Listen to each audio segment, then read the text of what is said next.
to my standard fight, but it's not a lot of UFC 329 is rapidly approaching, and both Max Holloway and Conor McGregor are deep in their training camps, exchanging warnings ahead of their July 11th clash. According to Max Holloway's striking coach, Ivan Flores, the fighter has now entered the final stages of his training camp, with all aspects of his preparation falling into place. Flores notes that the emphasis has shifted from making significant improvements to fine-tuning his skills, anticipating various scenarios, and refining every detail. He observes that Holloway appears to be completely focused, evident in his movement, decision-making, and overall mindset. Closer it gets, the more motivated you are, so I mean, just more excited you are. So the small adjustments have been happening and whatnot, and you know, like right now it's just kind of like small little fine-tuning and so forth, but we progressively get quite a bit better. And once we find where we need to be, you know, we just look to really maintain it.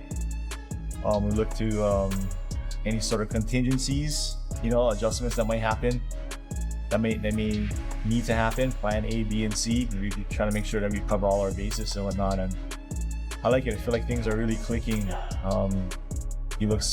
Max looks extremely locked in, but I can see it in his eyes, I can see it in his movement, I can see it in his decision making. He's right. Conor McGregor is fully entrenched in his training camp as he prepares for his highly anticipated rematch with Max Holloway. Describing the camp as intense and all-consuming, McGregor exudes confidence, citing his familiarity with Holloway's fighting style as a key factor that will enable him to put on a more refined and effective show than in their initial encounter. Let's go on, let's cheers to that. The Mac is back, baby, let's go. It's like a musical. Music to my ears it is. Rob, you know, I'm out so long, 5 years. My body's fresh, my mind is sharp. I'm ready to come back. I've got a great opponent. I've got a great deal off the UFC. I'm very, very happy. They honored me, finally, I can say. So, July 11th. And the opponent is a man that I have beaten before in Max Holloway. So he is an established fighter, an accomplished fighter, former UFC world champion, multiple times. So this is a quality opponent. Indeed. And our last bout was martial arts mastery by yours truly. So I plan on doing it again. I plan on showing my growth, you know, and my improvements in there. So I'm very, very excited for it. Preparation is going very well. We're living, breathing, and sleeping in the gym. Literally. Here we are. I live in the gym. I have a base here, and I have a base in my coach John's gym, and I go between them both. My training's going very, very well. Michael Chiesa has been impressed with what he's seen from Conor McGregor as he prepares for his return, noting that McGregor looks healthier, more focused, and more grounded than he has in years. According to Chiesa, it's not the pre-fight talk that's caught his attention, but rather McGregor's overall demeanor and appearance, which suggests he's fully committed and locked in for this training camp. Conor in the cage on July 11th, so everything you're seeing leading up to that, do you like it? Does it make you feel better? I'll say this, okay, and I'll tread lightly. It's not really what he's saying. It's just I like what I see. He just looks healthy. He just looks like he's healthy in a good spot. The mannerisms, the presence looks like a guy that's focused in camp. Not dabbling in any debauchery. You know, the way he just looks healthy. He looks like a healthy Conor McGregor, healthiest that, you know, I think we've seen in a long time. So, you know, the talk is whatever, but it's what I see is what I like. I think that he's healthy and he's in a very good spot. According to Michael Chiesa, Max Holloway is the rightful favorite, and the odds should indeed reflect that. However, Chiesa also suggests that Conor McGregor could still provide value as an underdog, considering the uncertainty surrounding his return to the octagon. While Chiesa views Holloway as the safer pick, he acknowledges that McGregor's unpredictable nature makes him an intriguing option for those looking to back an underdog. 6% for Max Holloway, 34% for Conor McGregor. Does that feel like an appropriate, winning percentage for Max, or would you see it being, higher than a two-third shots of him winning? It looks about right. I think that Max should be close to like a 3-1 favorite. I think that's not a bad number. But we'll see. There's so many what ifs with fights like this, and there's going to be a lot of late steam coming. Conor McGregor as an underdog. Now I'll put my betting cap on. Is there some value there to take a chance on him as an underdog? Maybe don't bet the bank, but you could sprinkle on it. But I think safe money would be Max Holloway. Addressing Conor McGregor's anticipated return, Georges St-Pierre asserts that a successful comeback demands preparation within the most rigorous environment possible.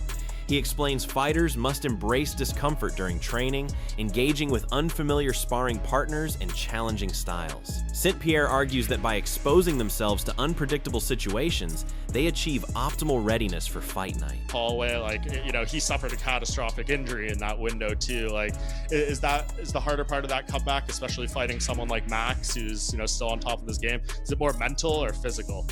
Yeah, you need to make sure when you prepare yourself, you need to try to recreate that environment, that level of discomfort that you will face.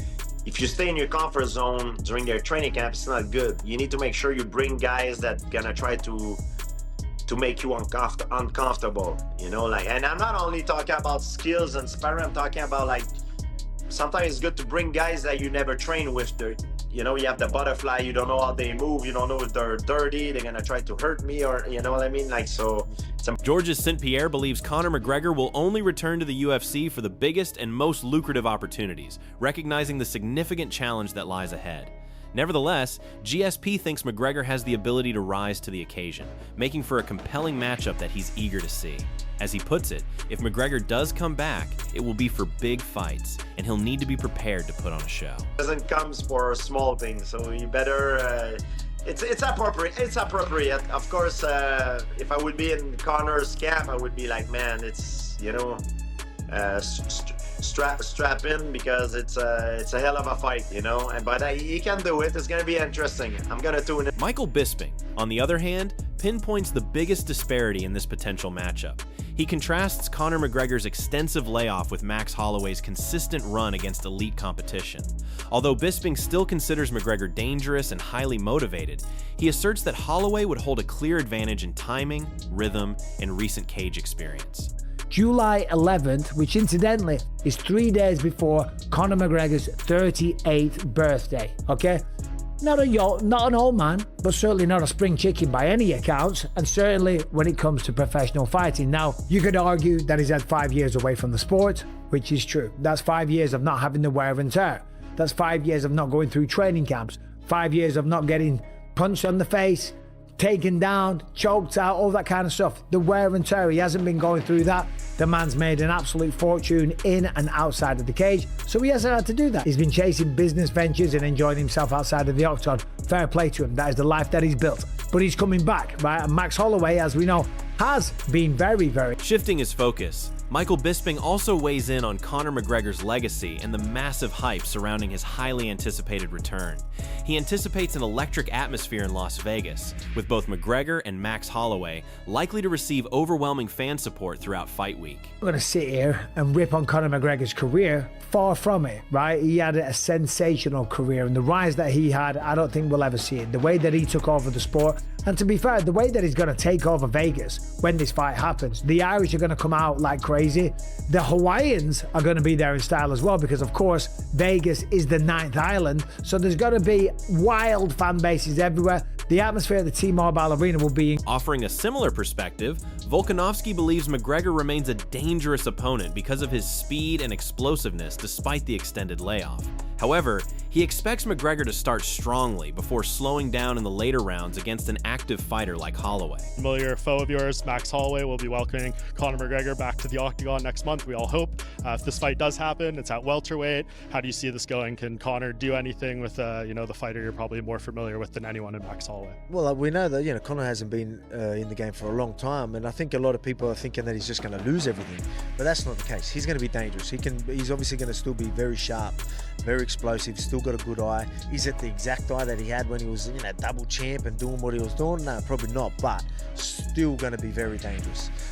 And I know Max is going to respect that. Obviously, they're going to want to put on a show, but at the same time, you're going to know Conor will be very dangerous early. I think Max will make the right decisions to not just, you know, get in the fire straight away, and then start to work him later in them rounds. We know that Conor, Again, very dangerous, very explosive, but that is going to wear on you. And with that big layoff, even though he's probably training very hard, we know that that's going to eventually wear on him. And, you know, that sharpness that I reckon he still has is probably going to deteriorate a lot quicker because of he's been out of the game for so long. Offering another perspective, Wade Plemons views the matchup as closely contested. He highlights Conor McGregor's continued advantages in speed, power, and his familiarity with Max Holloway's style. Conversely, Plemons identifies Holloway's relentless pace and elite cardio as significant strengths. However, he also questions whether years of high-volume wars inside the octagon might begin to take their toll as Holloway's career advances. But he's also already faced Max, and he also already knows what Max is susceptible to, and does somewhat better when guys are high-volume strikers that don't have a ton of power in their hand. And yes, I do believe that there's a different version of both guys that are fighting. Conor is not the old Conor in good and bad ways, and Max is not the old Max in good and bad ways. I think Max's advantages are his volume, his gas tank.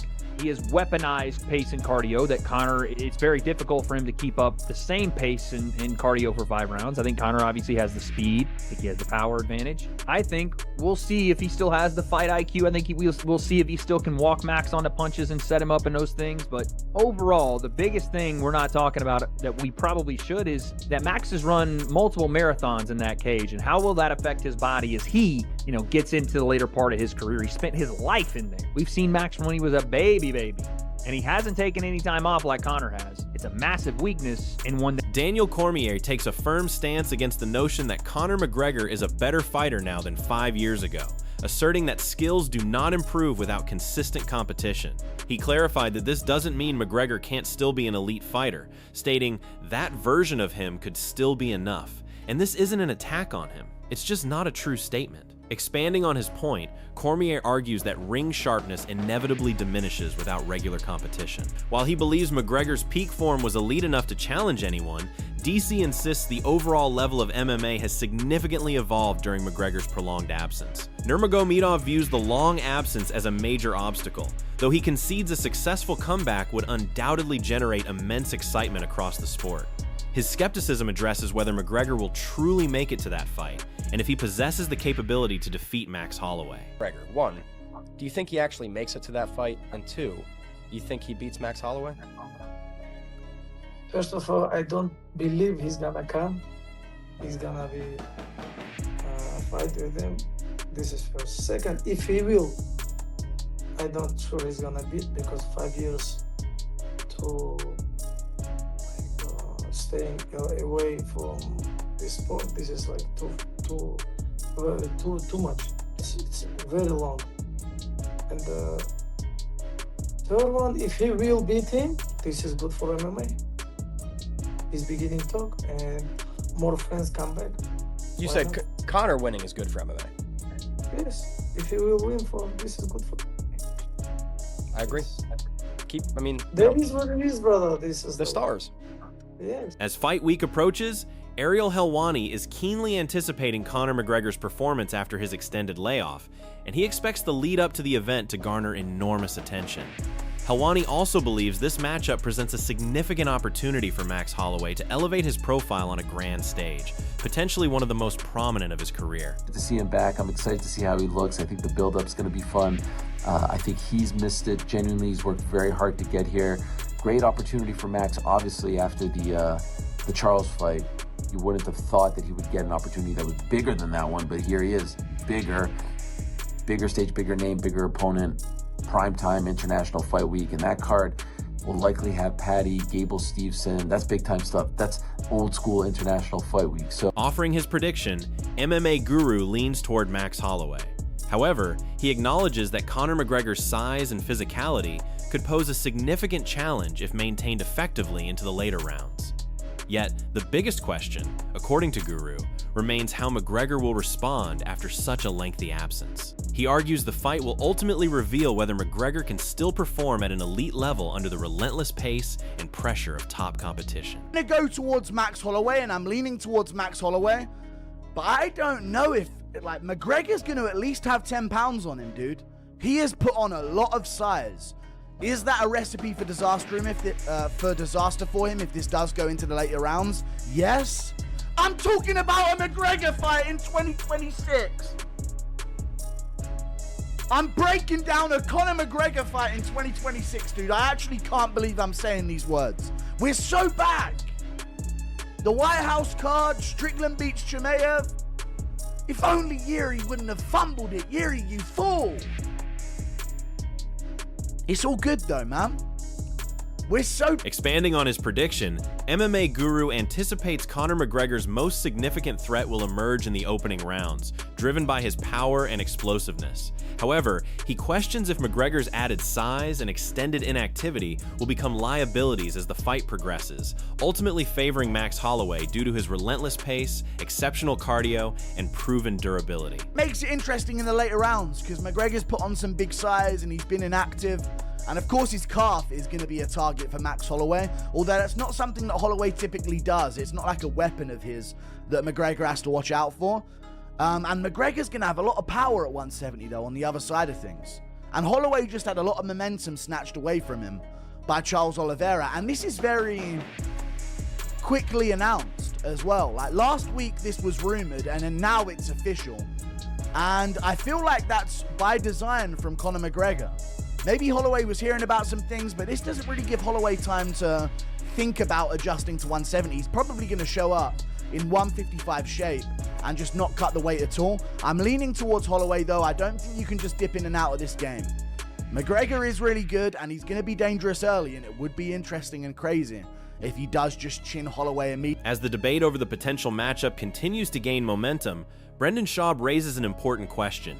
Can Conor McGregor instantly regain the form that once cemented his status as a top star in the sport, considering his prolonged absence from elite competition? Schaub points out that Max Holloway's fighting style, characterized by his relentless pace, constant pressure, and overwhelming volume, would pose a significant stylistic challenge for McGregor, making him one of the toughest opponents McGregor could face. Or is he gonna go personal against, and like Max Holloway's a family guy, good dude, so is he gonna go super dirty, like personal, like he even did that with Dustin Poirier and his wife? It's like, I don't know what lane he can take with Max. Also, he's been out for so long, and you know, even the Dustin Poirier build up, he talked all this shit and they see his leg fall off. So I think we're thinking of the days when he was talking all that, we're not here to take part, we're here to take over, all that. That's all fine and dandy when you're winning. When you haven't won in 7 years, it's a tough sell, man, as far as that hype, you know. Building on his assessment, Schaub suggests that the matchup becomes increasingly challenging for McGregor as the fight wears on.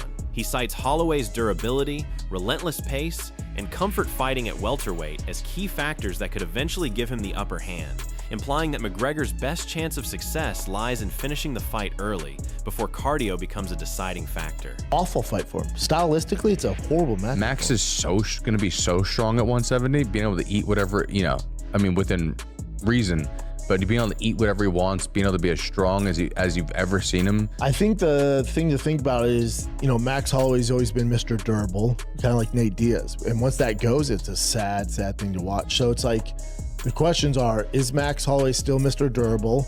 We know if this fight goes in the 3rd, 4th, and 5th round, it favors Max. Conor's never been a cardio guy. It's just not his thing. So if this goes 4 and 5, that's going to definitely favor Max. Max has been active. Like, I would put Conor at like a plus 500. I think he's a plus 300. I put him at plus 500. It's a very, very tough. As the countdown to UFC 329 continues, opinions remain sharply divided on Conor McGregor's highly anticipated return against Max Holloway.